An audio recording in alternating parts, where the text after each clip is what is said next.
الأمور محدثاتها وكل محدثة بدعة وكل بدعة ضلالة وكل ضلالة في النار.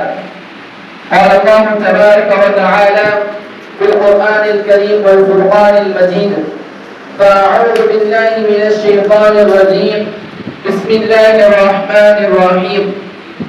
يا أيها الناس اتقوا ربكم الذي خلقكم من نفس واحدة وخلق منها زوجها وبث منهما رجالا كثيرا ونساء واتقوا الله الذي تساءلون به والأرحام إن الله كان عليكم رقيبا.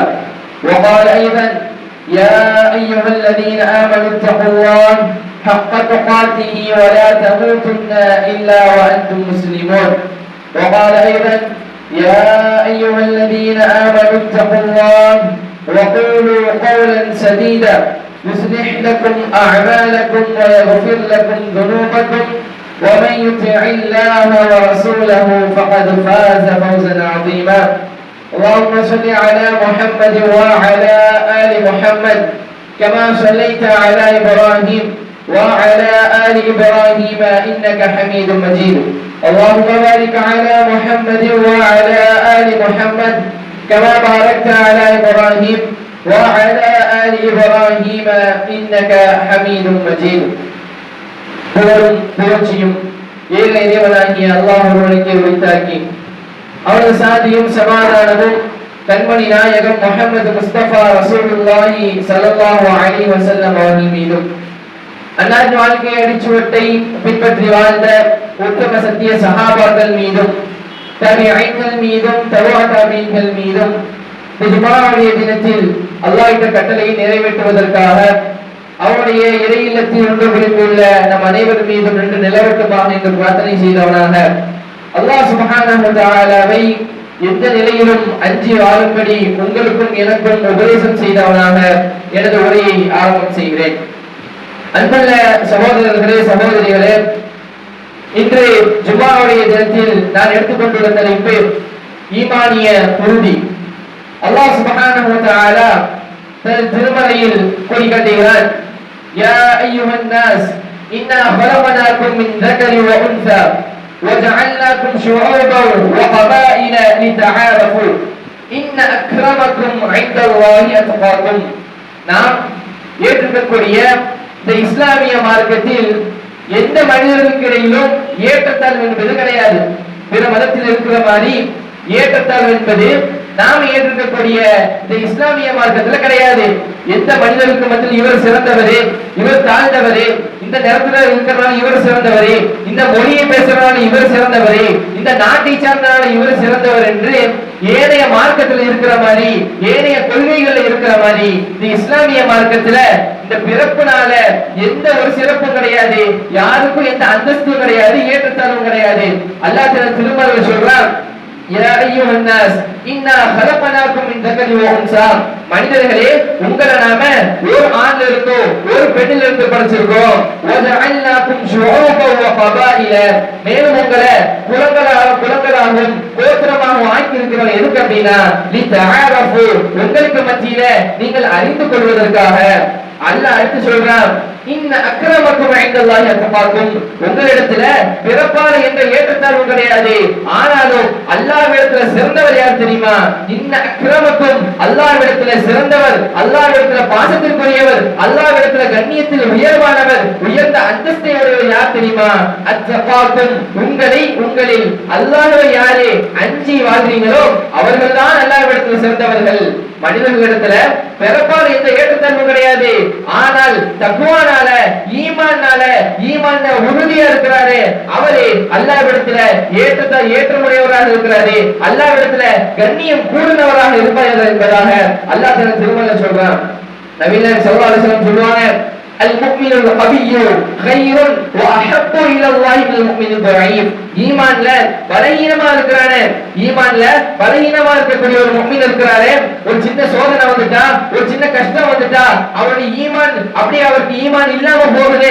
அப்படி பலஹீனமான ஒரு முஃமினை விட அல்லாஹ்விடத்துல பலமுள்ள ஒரு முஃமின் எப்படி தெரியுமா இருப்பாரு? உறுதியான ஈமான் கொண்ட ஒரு முஃமின் எந்த கஷ்டம் வந்தாலும் எந்த சோதனை வந்தாலும் அது ஈமானை உறுதியோடு இருக்கிறாரே, அந்த உறுதியான ஈமானோட அதை எதிர்கொள்றாரே, அவரை அல்லாஹ்விடத்துல சிறந்தவராகவும் அல்லாஹ்விடத்துல ஏனைய மக்களை விட நேசத்துக்குரியவராக இருக்கிறார் சொல்லி நபிகள் நாயகம் ஸல்லல்லாஹு அலைஹி வஸல்லம் அவங்க ஹதீஸ்ல சொல்றாங்க. அல்லாஹ் தஆலா திருமறையில சொல்றான், யா அய்யுஹல்லதீன ஆமனூ, ஓ ஈமான் கொண்ட மக்களே, ஈமான் கொண்ட மக்களேன்னு சொல்லிட்டு அல்லாஹ் சொல்றான். ஆமீனு, நீங்கள் ஈமான் கொள்ளுங்கள். அல்லாஹ் சொல்றான், ஈமான் கொண்ட மக்களே நீங்கள் ஈமான் கொள்ளுங்க. ஈமான் கொண்ட மக்கள் எப்படி திரும்ப ஈமான் கொள்ள முடியும்? அல்லாஹ் சொல்றான், நீங்க ஈமான் கொண்டிருக்கிறீங்க, ஆனா அந்த ஈமான்ல உங்களிடத்துல உறுதி கம்மியா இருக்கு. நீங்க ஈமான் கொண்டிருக்கிறீங்க, நீங்க அல்லாஹ்வை கடவுளை ஏற்றிருக்கிறீங்க, ரசூலுல்லாஹ் ஏற்றிருக்கிறீங்க, ஆனாலும் உங்களிடத்துல சில கஷ்டங்கள் வரும்போது, சில சோதனைகள் வரும்போது அதில் ஈமானிய உறுதி உங்களிடத்துல கம்மியாயிட்டு இருக்குது. அப்ப நீங்க என்ன செய்யுங்க? அந்த ஈமானை உறுதிப்படுத்துங்க. ஈமான் என்பது அப்படிதான். ஈமானே சில நேரங்கள்ல கூட இருக்கும், சில நேரத்துல குறைஞ்சு போயிடும். அந்த ஈமானை நாம் எப்போது என்ன செஞ்சுட்டே இருக்கணும்? அதை புதுப்பித்து அதை உறுதிப்படுத்திக் கொண்டே இருக்க வேண்டும் என்பதாக அல்லாஹ் இந்த வசனத்துல சொல்றான். அல்லாஹ் இன்னொரு வசனத்துல சொல்றான், இன்னல்லதீன காலூ ரப்புனல்லாஹ், எவர்கள் இந்த உலகத்துல வாழக்கூடிய மனிதர்கள் என்னுடைய இறைவன் அல்லாஹ்தான், என்னை படைத்து பரிபக்குவப்படுத்தக்கூடிய அல்லாஹ் மட்டும்தான் இந்த உலகத்தில் இருக்கக்கூடிய அண்ட சராசரங்கள் அனைத்தையும் படைத்து பரிபாலிக்கக்கூடிய இந்த உலகத்திற்கு தகுதியானவன் அல்லாஹ்தான் என்று எவர்கள் சொல்றாங்களோ, அல்லாஹ் அதோட நிப்பாட்டல, சும்மா அல்லாஹ் திரும்ப சொல்றான், சும்மஸ்தகாமு, அவர்கள் எதை ஈமான் கொண்டாங்களோ அதில் எவர்கள் உறுதியோடு இருக்கிறாங்க அப்படின்னு அல்லாஹ் சொல்றான். ஈமான் கொண்டா மட்டும் போதாது, அந்த ஈமான்ல யார் உறுதியா இருக்கிறாங்களோ, எந்த கஷ்டமான நிலை வந்தாலும் சரி, எவ்வளவு சோதனைகள் வந்தாலும் சரி, எவ்வளவு இழப்புகளை சந்திச்சாலும் சரி, அதுல அவங்க உறுதியாக இருந்தாங்க அப்படின்னா, ஈமான்ல உறுதியாக இருந்தாங்க அப்படின்னா, ஃபலா ஹௌஃபுன் அலைஹிம் வலா ஹும் யஹ்சனூன், அவர்களுக்கு எந்த கஷ்டமும் இல்ல. இந்த உலகத்துல வாழும்போதும் சரி, நாளைக்கு மறுமையிலையும் சரி, அவர்களுக்கு எந்த நஷ்டமும் இல்ல, எந்த கஷ்டமும் இல்லைன்னு சொல்லி அல்லாஹ் திருமறையில சொல்றான். ஒரு சஹாபி நபிகள் நாயகம் ஸல்லல்லாஹு அலைஹி வஸல்லம் அவங்களுக்கு வந்து கேக்குறாரு, ரசூலுல்லாஹ் எனக்கு ஒரு விஷயத்தை நீங்க சொல்லிட்டாங்க, அந்த விஷயத்தை உங்களை தவிர வேற யார்கிட்ட கேட்கக்கூடாது, அப்படி ஒரு மகத்தான ஒரு விஷயம் என்ன செய்யுங்க நீங்க எனக்கு சொல்லிட்டாங்கன்னு சொல்லி கேட்கிறாரு. அப்ப ரசூலுல்லாஹ் சொல்றாங்க, குல் ஆமன்து பில்லாஹ், நீ சொல்லு நான் அல்லாஹ்வை ஈமான் கொண்டு விட்டேன் என்று சொல்லு. இந்த ஒரு வார்த்தை தான் எல்லாத்தையும் விட மகத்துவமானது அப்படின்னு சொல்லி ரசூல் சொல்லி கொடுக்குறாங்க.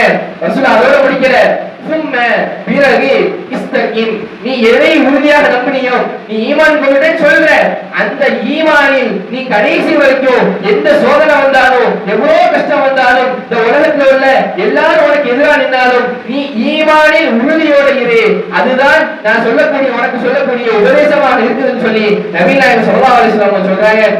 ஈமான் கொள்வது ஈஸி தான், ஈமான் சொல்றது ஈஸி. ரசூலுல்லாஹ் சொல்றாங்க, ஈமான் கொள்ளணும்னு சொல்லிடலாம், சும்மஸ்தகிம், பிறகு நீ கொண்ட ஈமான்ல, நீ நம்பிக்கக்கூடிய அந்த ஈமான்ல எவ்வளவு கஷ்டங்கள் வந்தாலும் நீ உறுதியோடு இருக்க வேண்டும் என்பதாக நபிகள் நாயகம் ஸல்லல்லாஹு அலைஹி வஸல்லம் அவங்க சொல்றாங்க. பொதுவாகவே இஸ்லாமிய மார்க்கத்தை நபிகள் நாயகம் ஸல்லல்லாஹு அலைஹி வஸல்லம் அவங்க என்னைக்கு இந்த மக்களிடத்துல போதிக்க ஆரம்பிச்சாங்களோ அன்னையில இருந்து இன்னைக்கு வரைக்கும் இந்த இஸ்லாமிய மார்க்கத்தை ஏற்றுக்கக்கூடிய எல்லாருக்கும் என்ன வரும்? சோதனைகள் வந்து கொண்டேதான் இருக்கும். அது ரசூலுல்லாஹ் சொல்ல அந்த முதல் நாள்ல இருந்து ரசூலுல்லாஹ் மனிதர்களிடத்துல இந்த இஸ்லாமிய மார்க்கத்தை எடுத்து சொன்ன முதல் நாள்ல இருந்து இன்னைக்கு வரைக்கும் யாரெல்லாம் இந்த இஸ்லாத்தை ஏற்றிருக்கிறாங்களோ, யாரெல்லாம் ஈமான் கொண்டிருக்கிறாங்களோ அவர்களிடத்துல சோதனைகள் வந்து கொண்டேதான் இருக்கும். அப்படி சோதனைகள் வரும்போது அந்த சோதனை நம்முடைய ஈமான் எந்த அளவுக்கு உறுதியாக இருக்குது என்பதுதான் நமக்கு முக்கியமாக கவனிக்கணும். நபி மூசா அலைஹிஸ்ஸலாம் அவங்க அல்லாஹ்வுடைய கட்டளையினால அவருடைய கூட்டத்தை கூப்பிட்டு ஃபிரௌனுடைய அந்த கொடுங்கோல ஆட்சியிலிருந்து தப்பிப்பதற்காக என்ன செய்றாங்க? அந்த ஊரை விட்டு வெளியே போறாங்க. நைட் நேரத்துல என்ன செய்றாங்க? தன்னுடைய சோழர்களை கூப்பிட்டு அந்த ஃபிரௌனுடைய அந்த ஊர்ல இருந்து அந்த நாட்டுல இருந்து வெளியே வராங்க. அப்படி நைட் நேரத்துல கிளம்பும் போது ஒரு நேரத்துல பார்த்தோம் அப்படின்னா அவர்களுக்கு முன்னாடி கடல் வந்து இருக்குது. அவர்களுக்கு முன்னாடி அந்த படையை அப்படி கூட்டு போறாங்க. முன்னாடி பார்த்தா கடல் இருக்குது, பின்னாடி திரும்பி பார்த்தா ஃபிரௌனுடைய படை இருக்குது. முன்னாடி போனா கடல்ல முங்கி செத்துருவாங்க, பின்னாடி திரும்பினா ஃபிரௌனுடைய படை படையில மாட்டிக்குவாங்க. இந்த நேரத்துல அந்த மூசா அலைஹிஸ்ஸலாம் அவங்களுடைய தோழர்கள் சொல்றாங்க, فلما ترى الجمعان قال اصحاب موسى انا لمدركون. இந்த மூசா அலைஹிஸ்ஸலாம் அவங்களுடைய தோழர்கள் அந்த படையை பார்த்துனே சொல்றாங்க, அவ்வளவுதான், ஒண்ணு இன்னைக்கு நம்ம இந்த கடல்ல முங்கி சாவ போறோம், அப்படி இல்லனா அந்த பின்னாடி வரக்கூடிய படையினர் நம்ம என்ன செய்ய போறாங்க, பிடிக்க போறாங்க, நம்மளால என்ன செய்ய முடியாது, தப்பிக்கவே முடியாதுன்னு சொல்லி அந்த தோழர்கள் என்ன செய்யறாங்க, ஈமானை இழந்துறாங்க. ஆனா நபி மூசா அலைஹிஸ்ஸலாம் சொல்றாங்க, قال كلا, அப்படிலாம் சொல்லாதீங்க, இன்னமா ஐய ரப்பி சயஹ்தீன், என்னுடைய இறைவன் என்னோடு இருக்கிறான், நான் அவன் மீது முழுமையாக ஈமான் கொண்டிருக்கிறேன், சயஹ்தீன், அவன் எனக்கு இதுல இருந்து ஒரு வழியை காட்டுவான். நீங்க சொல்லலாம் முன்னாடி கடல் இருக்கு, பின்னாடி படை இருக்கு, தப்பிக்கவே முடியாதுன்னு நீங்க ஈமானை இழக்கலாம். நபி மூசா அலைஹிஸ்ஸலாம் சொல்றாங்க, அப்படிலாம் கிடையாது, ஆனா அல்லாஹ் சுப்ஹானஹு வ தஆலா நினைச்சா எனக்கு இந்த கஷ்டத்துல இருந்து ஒரு ஒரு வழியை தருவான், அல்லாஹ் எனக்கு வழிகாட்டுவான் என்பதாக அந்த இடத்துல நபி மூசா அலைஹிஸ்ஸலாம் அவங்க அல்லாஹ்வை உறுதியான முறையில ஈமானின் உறுதியோடு அல்லாஹ்வை நம்புறாங்க. அல்லாஹ் அவங்களுக்கு வழி அறிவிச்சான், நீங்க நினைச்சீங்க உங்களுடைய கைத்தடியினால அந்த கடலை நீங்க அடிங்கன்னு சொல்லி கடல் இரண்டாக பிளந்தது. ஈமானிய உறுதிக்கான பரிசாக அல்லாஹ் அவர்களை அந்த இடத்துல காப்பாத்தினான். அப்துல்லா இப்னு ஹுதாஃபா ரலியல்லாஹு அன்ஹு அவங்க ஒரு சஹாபி, ரொம்ப பிரபல்யமான ஒரு சஹாபி. அவர் ஒரு போர் தளபதியா இருக்கிறாரு. நபி நாயகம் ஸல்லல்லாஹு அலைஹி வஸல்லம் அவங்க ஹிஜ்ரி 6ஆம் ஆண்டு, அதற்கு முன்பதாக ரசூல் என்ன பண்ணிட்டு இருந்தாங்க, மக்கா மதீனா இப்படி அரபி தீபகற்பத்துல என்ன செய்றாங்க, இந்த இஸ்லாமிய மார்க்கத்தை சொல்லிட்டு இருக்காங்க. ஹிஜ்ரி 6ஆம் ஆண்டுல இருந்து ரசூல் என்ன செய்ய ஆரம்பிக்கிறாங்க அப்படின்னா, இந்த உலகத்தில் இருக்கக்கூடிய எல்லா பகுதிகளுக்கும் நம்ம என்ன செய்யணும், இந்த இஸ்லாமிய மார்க்கத்தை கொண்டு போய் சேர்க்கணும்னு சொல்லி ரோம பாரசீக அந்த மன்னர் இடத்துல ரசூல் என்ன செய்ய ஆரம்பிக்கிறாங்க அப்படின்னா, தாவா பண்ண ஆரம்பிக்கிறாங்க. அப்துல்லா இப்னு ஹுதாஃபா ரலியல்லாஹு அன்ஹு அவங்க இடத்துல ரசூல் என்ன செய்றாங்க, ஒரு லெட்டர் அனுப்பி லெட்டர் எழுதி கொடுத்து அனுப்புறாங்க. பாரசீக மன்னர் இடத்துல போய் நீங்க அந்த லெட்டரை கொடுங்கன்னு சொல்லி. அப்ப அப்துல்லா இப்னு ஹுதாஃபா ரலியல்லாஹு அன்ஹு என்ன செய்றாங்க அப்படின்னா, லெட்டரை கொடுக்குறாங்க. அந்த மன்னர் என்ன செய்யல, அதை ஏற்றுக்கொள்ளல. ரசூலுல்லாஹ்வுடைய அழைப்பு என்ன செய்யல, அவங்க ஏற்றுக்கொள்ளல, அவர் இஸ்லாத்துக்கு வரல. அப்துல்லா இப்னு ஹுதாஃபா திரும்ப வந்துடுறாங்க. பிறகு உமர் ரலியல்லாஹு அன்ஹு அவருடைய ஆட்சி காலத்துல ஹிஜ்ரி 19வது ஆண்டு, ஹிஜ்ரி 19ல உமர் ரலியல்லாஹு அன்ஹு என்ன செய்றாங்க, கலீஃபாவாக இருக்கிறாங்க. அப்போ ரோம் மன்னர் என்ன செய்றாங்க, ஒரு போர் நடக்குது, கடுமையான ஒரு போர். எந்த அளவுக்கு அப்படின்னா, அந்த காலத்துல உலகத்திலேயே ரோம் பாரசீகம் இவங்க ரெண்டு பேரும் என்ன எப்படி இருந்தாங்க அப்படின்னா, மிகப்பெரிய ஒரு சாம்ராஜ்யமா இருந்தாங்க. அரசியல்லையும் சரி, போர் செய்வதிலையும் சரி மிகவும் பலமிக்க ஒரு கூட்டமாக செஞ்சாங்க இந்த ரோமபுரி மன்னர்கள் இருந்தாங்க. அப்படிப்பட்ட அந்த ரோம் மன்னர் இடத்துல இஸ்லாமிய படை என்ன செய்து போர் செய்வதற்காக போறாங்க. அப்படி போர் செய்வதற்காக போகும்போது இஸ்லாமிய கூட்டத்துல சில மனிதர்கள் என்ன செய்யறாங்க, சில சஹாபாக்களை அந்த ரோமபுரி மன்னர்கள் விசிட்டாங்க, பிடிச்சு வச்சிட்டாங்க, கைது பண்ணி வச்சிட்டாங்க. அப்படி கைது பண்ணி வைக்கும் போது அதுல ஒரு போர் தளபதி யார் இருக்கிறா, அப்துல்லா இப்னு ஹுதாஃபா ரலியல்லாஹு அன்ஹு என்ன செய்றாங்க, ஒரு போர் தளபதியா இருக்கிறாங்க. அந்த மன்னர் கேள்விப்பட்டிருக்கிறான். அந்த மன்னர் என்ன கேள்விப்பட்டிருக்கான், இஸ்லாமியர்கள் ரொம்ப உறுதியா இருப்பாங்களாமே, எப்படி இஸ்லாமியர்கள் ரொம்ப உறுதியானவர்களாமே, அவங்க எவ்வளவு பெரிய கஷ்டத்தை கொடுத்தாலும் எவ்வளவு பெரிய சோதனை கொடுத்தாலும் அதை செய்ய மாட்டாங்க, பின்வாங்க மாட்டாங்க. அல்லாஹ்வையும் அல்லாஹ்வுடைய தூதரையும் அவருடைய மார்க்கத்தையும் எதற்காக விட்டுக் கொடுக்க மாட்டாங்களாமே, நம்ம தான் டெஸ்ட் பண்ணி பார்ப்போம்னு சொல்லி அந்த ரோமபுரி மன்னர் என்ன செய்யறான் அப்படின்னா, தளபதியான அப்துல்லா இப்னு ஹுதாஃபா ரலியல்லாஹு அன்ஹு கூப்பிட்டு சொல்றான், நீ ஒழுங்கா எங்களுடைய மார்க்கமான கிறிஸ்தவ மதத்துக்கு நீ வந்துரு அப்படி சொல்லி பார்க்கிறான். அவர் என்ன செய்யல, அதை ஏற்றுக்கொள்ளவில்லை. நான் இஸ்லாமிய மார்க்கத்துல தான் இருப்பேன், ஒன்னால என்ன செய்ய முடியுமோ செஞ்சுக்கோன்னு சொல்லி ஈமானின் உறுதியோட அவங்க என்ன செய்யறாங்க, பதில் அளிக்கிறாங்க. அப்படியா அந்த மன்னன் என்ன செய்யறான் அப்படின்னா, திரும்ப நீ இப்படிலாம் சொன்னா கேட்க மாட்டேன் அப்படின்னு சொல்லிட்டு மிகப்பெரிய ஒரு நெருப்பை மூட்டுறான். அந்த நெருப்பை மூட்டிட்டு அதற்கு மேல மிகப்பெரிய ஒரு சட்டியை வச்சு எண்ணெயை ஊத்துறான். எண்ணெயை ஊற்றி அது கொதிக்கும் பொழுது சில சஹாபாக்களை அப்துல்லா இப்னு ஹுதாஃபா ரலியல்லாஹு அன்ஹு அவங்களுடைய கண்ணு முன்னாடி அவருடைய நபி தோழர்களை அந்த கொதிக்கக்கூடிய எண்ணெயை தூக்கி போடுறான். அப்பவாது இவர் என்ன செஞ்சிருவாரு, நம்முடைய மார்க்கத்திற்கு வந்துருவாரு சொல்லி பாக்குறான். அப்பவும் அவர்கள் நீ என்ன செஞ்சாலும் சரி, நான் ஒருபொழுதும் என்னுடைய இஸ்லாமிய மார்க்கத்தை விட்டு அல்லாஹ்வை விட்டுவிட்டு நபி நாயகம் ஸல்லல்லாஹு அலைஹி வஸல்லம் அவர்களை விட்டுவிட்டு இந்த இஸ்லாமிய மார்க்கத்தை விட்டுவிட்டு உன்னுடைய மதத்திற்கு நான் வர மாட்டேன், நீ என்ன செய்ய முடியுமோ செஞ்சுக்கோன்னு சொன்னோடனே திரும்ப பாக்குறான், இவர் இப்படிலாம் பண்ண சரி விட்டு வர மாட்டாரு, சிறையில தூக்கி போடுங்க அப்படின்னு சொல்லி 3 நாள் சிறையில போட்டாங்க. 3 நாள் அவர் சிறையில கிடக்கிறாரு. அவருக்கு எந்த சாப்பாடும் கொடுக்கல, குடிப்பதற்கு தண்ணியும் கொடுக்கல, அப்படி கிடக்குதுன்னு சொல்லி சிறையில போடுறாங்க. அன்புள்ள சகோதரர்களை சகோதரிகளை சிந்தித்து பார்க்க வேண்டும். 3 நாளுக்கு அப்புறம் அந்த மன்னர் சொல்றான், இப்போ நீங்க போய் அவரிடத்துல குடிப்பதற்கு என்ன செய்யுங்க அப்படின்னா மதுவை கொடுங்க, குடிப்பதற்கு மதுவை கொடுங்க. 3 நாள் அவர் எதையும் சாப்பிடல, எதையும் குடிக்கல. இப்போ போய் நீங்க குடிப்பதற்கு மதுவையும் சாப்பிடுவதற்கு பன்றியோட இறைச்சியும் போய் கொடுங்க. அவர் என்ன செஞ்சிருவாரு, பசியில மார்க்கத்தெல்லாம் விட்டுட்டு அவங்க சாப்பிட்டுருவாருன்னு சொல்லி அந்த மன்னர் சொல்றான். இந்த ரெண்டையும் கொண்டு போய் அந்த மக்கள் நினைச்சாங்க, அந்த அரசாங்கத்தில் இருக்கக்கூடிய அந்த அரண்மனை இருக்கக்கூடிய மனிதர்கள் நினைச்சாங்க வைக்கிறாங்க. அவர் என்ன செய்யல, அதை சாப்பிடல. அவர் சொல்ற அந்த மன்னர் சொல்றான், சாப்பிடு, உனக்கு இதுதான் சாப்பாடு, இதை விட்டு அவர் சாப்பாடுலாம் கிடையாதுன்னு சொல்லும் போது அப்துல்லா இப்னு ஹுதாஃபா ரலியல்லாஹு அன்ஹு சொல்றாங்க, எனக்கு தெரியும் இந்த நிலையில இதை சாப்பிடலாம், ஏன்னா இக்கட்டான ஒரு சூழ்நிலையில அதை சாப்பிடுவதற்கு என்னுடைய மார்க்கம் எனக்கு அனுமதித்திருக்குது. ஆனாலும் இதை சாப்பிடுவதன் மூலமாக நீ சந்தோஷப்படுவதா அதை சாப்பிட மாட்டேன். முன்னாடி நீ இஸ்லாமிய மார்க்கத்தை நான் தலைமுடிய வைக்க மாட்டேன், அல்லாஹ்வையும் அல்லாஹ்வுடைய தூதரையும் முன்னாடி தலைமுடிய வைக்க மாட்டேன். இதை குடிப்பதனால இதை சாப்பிடுவதனால நீ சந்தோஷப்படுவ அப்படின்னா நான் செத்தாலும் பரவாயில்ல, உன்னுடைய கண்ணு முன்னாடி இந்த சாராயத்தையோ இந்த பண்டிகையுடைய இறைச்சியோ நான் சாப்பிட மாட்டேன்னு சொல்லி அந்த இடத்துல ஈமானின் உறுதியோடு அப்துல்லா இப்னு ஹுதாஃபா ரலியல்லாஹு அன்ஹு பதில் அளிக்கிறாங்க. அந்த மண்ணை பார்க்கறான், என்னெல்லாமோ செஞ்சு பார்த்துட்டான், ஒண்ணும் பண்ண முடியல. அப்புறம் சொல்றான், இவரை கொண்டு போய் நீங்க சிலுவையில அறைங்க. சிலுவையில என்ன செஞ்சுட்டாங்க, அறைஞ்சிட்டாங்க. அப்புறம் சொல்றான் அந்த மன்னர், சிலுவையில கட்டி போட்டுட்டீங்களா, இப்போ நீங்க அம்பு எடுத்து எரிங்க. ஆனா அந்த அம்பு அவருடைய உடம்புல படக்கூடாது, அவருடைய உடம்புக்கு பக்கத்துல பண்ணும்.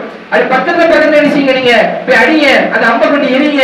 அப்போ அவர் பயந்து என்ன செஞ்சிடலாம், நம்முடைய மார்க்கத்துக்கு என்ன செஞ்சிடலாம், அவர் வந்துடலாம், கிறிஸ்தவ மதத்துக்கு அவர் வந்துடலாம், அவர் இஸ்லாத்தை விட்டுருவாருன்னு சொல்லி அவன் சொல்றான் அந்த மன்னர்.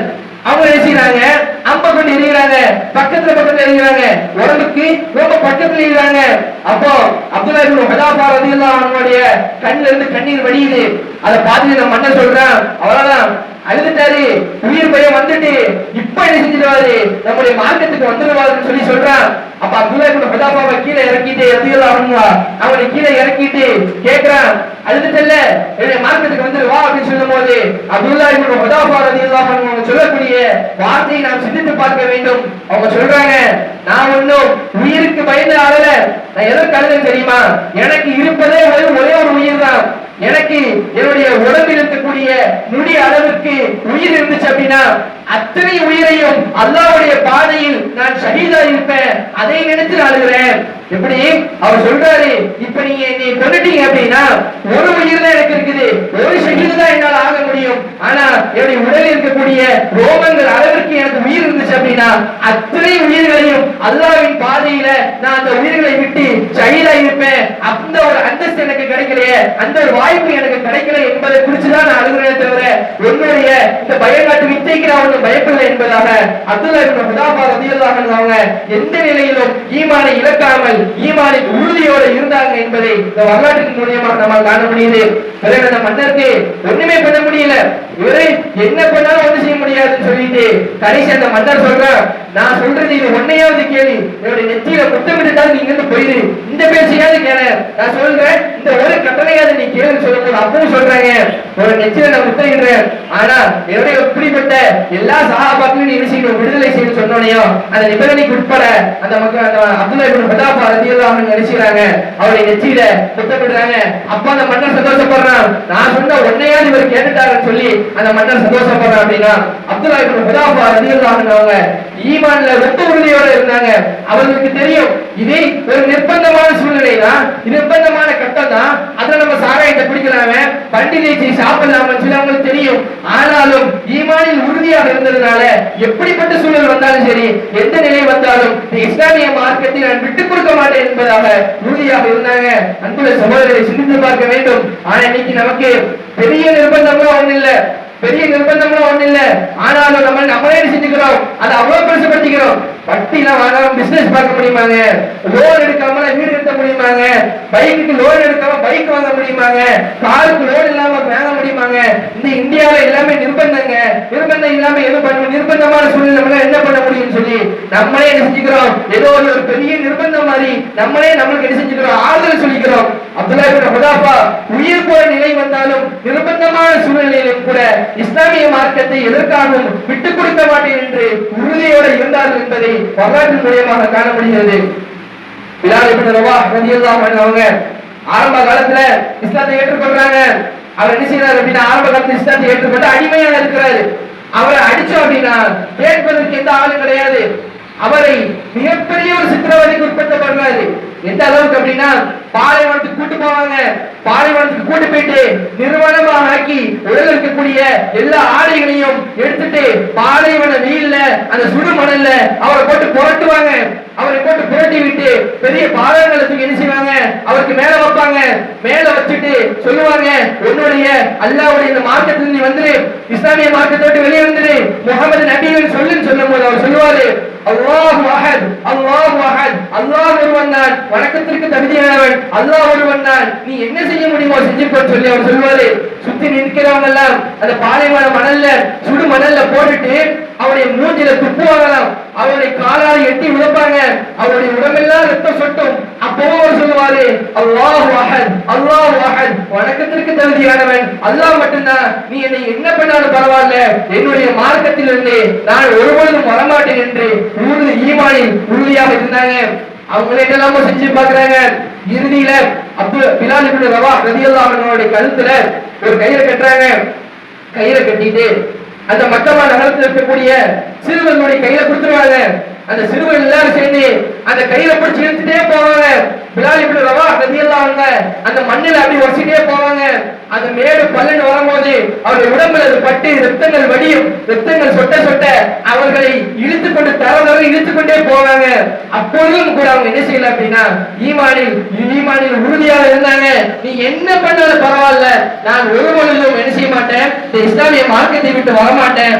அவர் என்னெல்லாம செஞ்சு பாக்குறான். எஜமா இவர் வர்ற மாதிரி தெரியல. கடைசியில பாசமா பேசி பாக்குறான். நான் உன்னை விலை கொடுத்து வாங்கினேன், நான் உன்னை சின்ன பிள்ளை அழகா வளர்த்தனேன், நான் சொல்றேன் நீ வந்துரு, என்னுடைய மார்க்கத்துக்கு நீ வந்துரு, இஸ்லாமிய மார்க்கம் சரியில்லை, பாசமாவும் சொல்லி பார்க்கிறான். அவர் அப்பவும் கேட்கல, அல்லாஹ் அஹத், வணக்கத்திற்கு தகுதியானவன் அல்லாஹ் ஒருவன் மட்டும்தான், நீங்கள் வணங்கக்கூடிய இந்த சிலைகள் எல்லாம் வணங்குவதற்கு தகுதியற்றது என்பதாக ஈமானின் உறுதியோடு அப்ப சொல்றாங்க. கடைசியா ஒரு பிளான் பண்றாங்க, இவரை கொண்டு போய் கொன்றுவோம் பேசாம, இவர் இருந்தாருன்னா நமக்கு தான் அவமானம் அப்படின்னு சொல்லி எதமா என்ன செய்யறான், கொல்லுவதற்கு போறான். அப்பதான் அபூபக்கர் சித்திக் ரலியல்லாஹு அன்ஹு என்ன செய்யறாங்க அப்படின்னா, பிலால் இப்னு ரவாஹ் ரலியல்லாஹு அன்ஹு என்ன செய்யறாங்க, வலை கொடுத்து வாங்கி உரிமையா பெறுறாங்க. அன்புள்ள சகோதரர்களே, சஹாபாக்களுடைய வரலாறுகளை படிச்சு பார்த்தோம் அப்படின்னா, பல சஹாபாக்கள் இந்த இஸ்லாமிய மார்க்கத்திற்காக உயிர் அடைஞ்சிருக்கிறாங்க. இந்த இஸ்லாமிய மார்க்கத்திற்காக ஈமானின் உறுதியோடு இருந்து எவ்வளவு பெரிய கஷ்டங்கள் வந்தாலும், எவ்வளவு பெரிய சோதனைகள் வந்தாலும் அதில் ஈமானின் உறுதியோடு இருந்து ஷஹீதா இருக்கிறாங்க. உயிரே போனாலும் பரவாயில்லன்னு சொல்லி ஈமானின் உறுதியோடு இருக்கிறாங்க. அப்படி ஈமானின் உறுதியோடு இருக்கக்கூடிய நன்மக்களாக அல்லாஹ் நம் அனைவருக்கும் அருள் புரிவானாக. ரப்பனா ஆத்தினா ஃபித் துன்யா ஹஸனா வ ஃபில் ஆখিরাতি ஹஸனத்தன் வ கினா அஸாபன்னார். அன்புள்ள சகோதரர்களே, சகோதரிகளே, ஜும்மாவுடைய முதல்வரையில் ஈமானிய குழுவி என்ற தலைப்பில் சில வரலாற்று நிகழ்வுகளை பார்ப்போம். அன்புள்ள சகோதரர்களே, நல்லடியார்களே, சுஹைப் பின் சினான் ரலியல்லாஹு அன்ஹு இவங்க யார் அப்படின்னா, ரோம் நாட்டில இருந்து மக்காவிற்கு வந்த ஒரு சஹாபி. ரோம் நாட்டில இருந்து மக்காவிற்கு வந்து மக்கால இஸ்லாத்தை ஏற்ற ஒரு சஹாபி. ஆரம்ப காலத்துல இஸ்லாத்தை ஏற்றுக்கொண்ட ஒருத்தர். ஆரம்பமாக 7 நபர் செஞ்சாங்க, இஸ்லாத்தை ஏற்றுக்கொண்டாங்க. அப்படி அந்த 7 நபர்ல ஒருத்தர் யார் அப்படின்னா, சுஹைப் இப்னு சினான் ரலியல்லாஹு அன்ஹு. இவர் மக்கால மிகப்பெரிய ஒரு வியாபாரியாக இருந்தார். மிகப்பெரிய ஒரு செல்வந்தரா, மிகப்பெரிய ஒரு வியாபாரியாக இருந்துட்டு இருக்கிறாரு. இவர் என்ன செய்யறாரு அப்படின்னா, ஆரம்ப காலகட்டத்துல அவருடைய மார்க்கமாக இஸ்லாத்தை ஏற்றுக்கொள்கிறார்.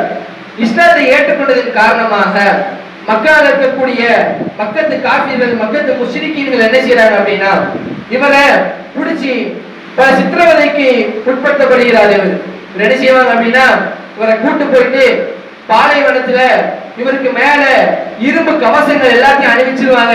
அது ரொம்ப வெயிட்டா இருக்கும்.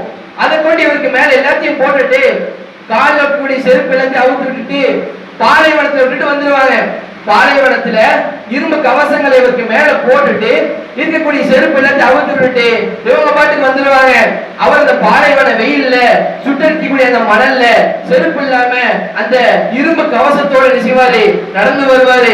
இப்படி பல சித்திரவதைக்கு என்ன செய்யப்படுறாரு, இவர் உட்படுத்தப்படுறாரு. அல்லாஹ் திருமறையில இவரை பத்தி ஒரு வசனத்தை சொல்றான்.